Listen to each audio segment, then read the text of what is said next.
বিহু বুলি ক'লে সাধাৰণতে পিঠা পনাবিলাক ঘৰতে প্ৰস্তুত কৰা হয়।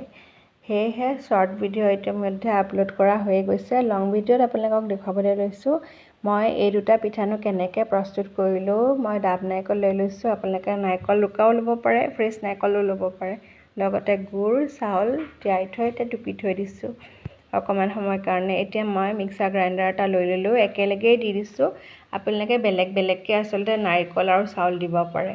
মই মিহি মিহিকৈ কাটি লৈ পেলাই চাউলো দিছোঁ, লগতে ডাব নাৰিকল দি দিছোঁ। এতিয়া মই এইটো বেটাৰ এনেকৈ বগাকৈ ৰাখিম।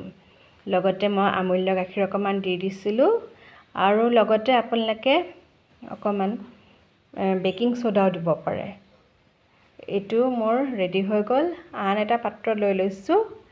আন এটা পাত্ৰত মই ইয়াত আচলতে মই চুগাৰ ফ্ৰীকৈ বনাইছোঁ। আন এটা পাত্ৰত মই গুড় অকণমান দি দিছোঁ আৰু আমুল তজা অকণমান দি দিছোঁ।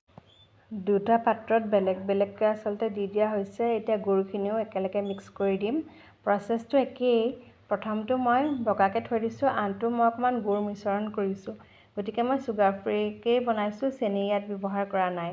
গিলাচ দুটা লৈ লৈছোঁ। এটা গিলাচত মই বগাকৈ নাৰিকল চুৰুকি লোৱা, এয়া বিশেষকৈ মিক্সাৰ গ্ৰাইণ্ডাৰত নাৰিকল আৰু যি মই চাউল দিছিলোঁ সেয়া দি দিম আৰু আনটো গিলাচত মই গুড় দি আচলতে এনেকৈ মিশ্ৰিত কৰা সেই বেটাৰটো দি দিম। বেছি পনীয়াও কৰিব নালাগে, বেছি ডাঠো কৰিব নালাগে। এনেকৈ আচলতে বনাইছোঁ। এতিয়া মই অলপ থাকি গৈছিলে, সেইকাৰণে বাতি এটাতো দি দিলোঁ। মোৰ প্ৰায় 20 মিনিটৰ পাছত ৰেডিয়ে হৈ যাব। ইয়াত মই কুকাৰ ব্যৱহাৰ কৰিছোঁ।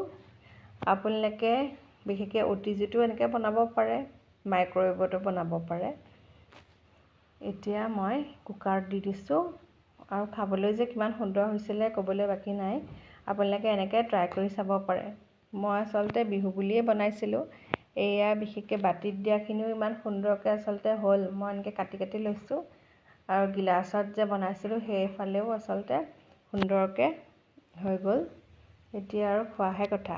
গৰম গৰম চাহ বাকি লৈছোঁ আৰু পিঠাই চাহে খাই বহুত ভাল লাগে নহয়নে? আপোনালোকেও এনেকৈ ট্ৰাই কৰি চাব পাৰে।